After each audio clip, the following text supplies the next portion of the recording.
human woman among the stars.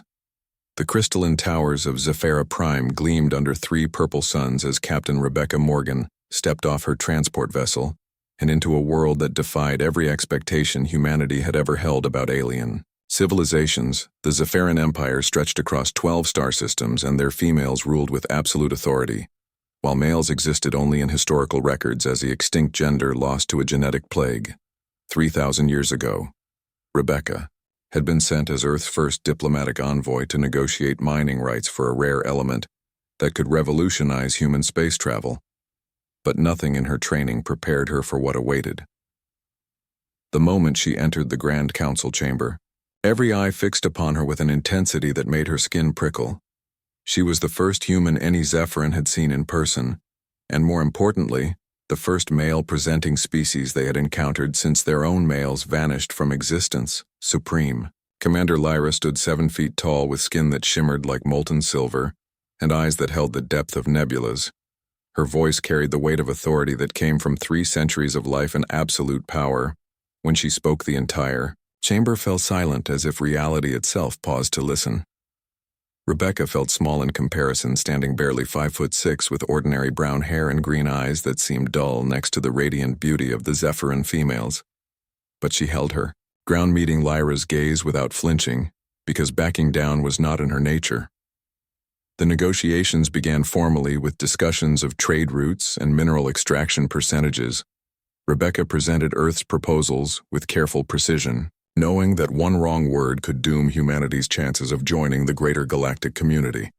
But as hours passed, she noticed something strange in how the Zephyran leaders watched her. Their attention lingered not just on her words, but on her gestures, on the way she moved and spoke with quiet confidence that came from earning her position through merit rather than birthright. During a recess, Lyra approached her alone in the observation deck that overlooked the capital city, the Supreme.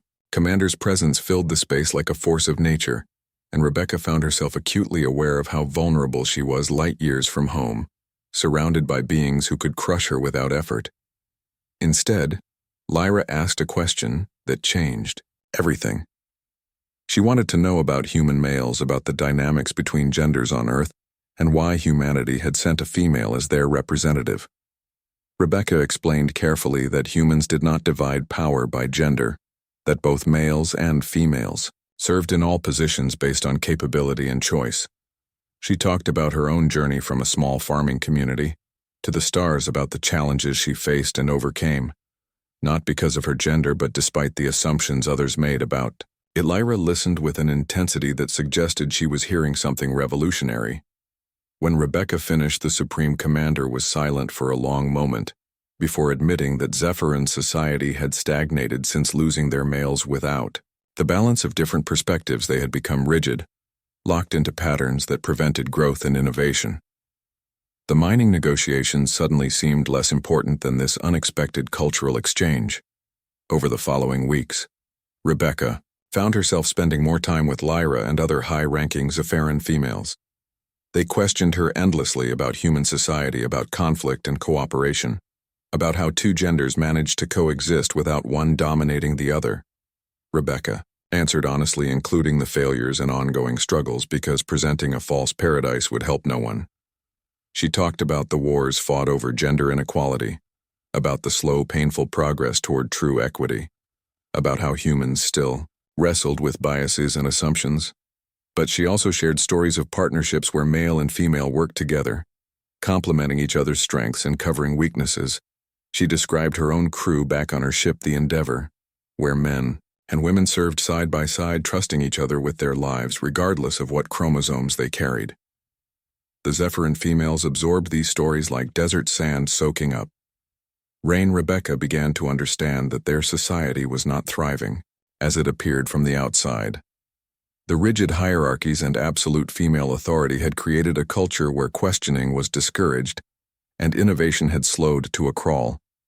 They had achieved stability, but at the cost of dynamism. One evening, Lyra invited Rebecca to her private quarters high in the tallest tower, where the 3 suns set in sequence, painting the sky in colors Earth had no names for. The Supreme Commander poured a luminescent drink that tasted like starlight and sadness, confessed that she envied humanity, not for their technology or territory, but for their completeness. Zephyran females had convinced themselves they were better off without males, that they had evolved beyond the need for such primitive biological divisions, but Lyra admitted she wondered what they had lost, what perspectives and possibilities had died with their males. Rebecca chose her words carefully, knowing she walked a dangerous line between honesty and offense. She suggested that perhaps the loss was not about males specifically, but about diversity of thought and experience on Earth. Some of the greatest achievements came not from uniformity, but from bringing together different viewpoints and finding synthesis in the collision of ideas. Lyra's eyes seemed to glow brighter as she grasped the concept. She asked if Rebecca would help the Zephyran Empire explore this possibility, not to bring back males, which was biologically impossible, but to restructure their society to encourage diversity and questioning. Rebecca felt the weight of that request, knowing she could shape the future of an entire civilization, but she also recognized the danger of one species imposing values on another. So she proposed something different instead. Of her telling Zephyra how to change, she would facilitate exchange programs, bringing Zephyran females to Earth and humans to Zephyra, so both species could learn from each other organically. The council debated for days with conservative factions, arguing that contact with humans would corrupt Zephyran purity. But Lyra pushed back with arguments that Rebecca's presence had already demonstrated the value of outside perspectives. In the end, the progressives won by a narrow margin. The mining rights Earth wanted were granted. But more importantly, the two civilizations opened embassies and began regular cultural exchanges. Rebecca remained on Zephyra Prime for another year, helping establish the programs and watching as young Zephyran females began questioning assumptions their society had held for millennia. Some pushed back against rigid hierarchies, arguing for merit-based advancement, similar to Earth's systems. Others explored art forms that had been considered too chaotic or emotional for proper Zephyran culture. The changes were small at first, like cracks in a dam, but Rebecca knew they would grow on her last day before returning to Earth.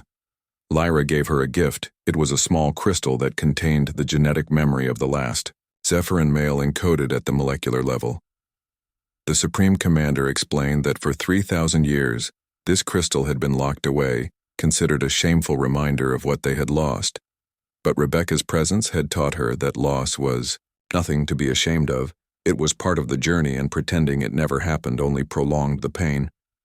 Rebecca accepted the gift with appropriate reverence, understanding its significance. She promised to keep it safe and to remember that every species carried scars from their past. What mattered was how they chose to move forward. As her ship lifted off from Zephyra Prime, Rebecca looked down at the crystalline towers and felt a sense of accomplishment that went beyond successful negotiations. She had not changed an alien culture through force or persuasion, but had simply shown them a mirror that reflected possibilities they had forgotten. Existed, Earth celebrated her return as a diplomatic triumph. The mining rights would fuel human expansion for generations.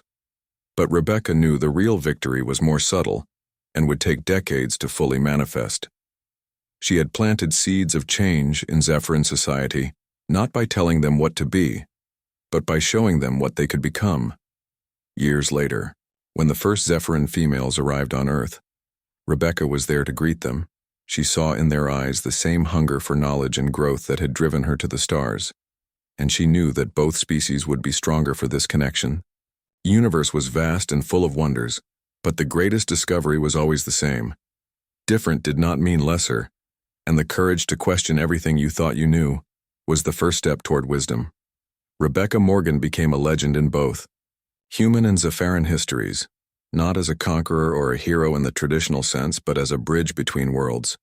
She proved that one person with empathy and conviction could change the course of civilizations, and in a universe that often felt cold and hostile, that was the most human thing of all.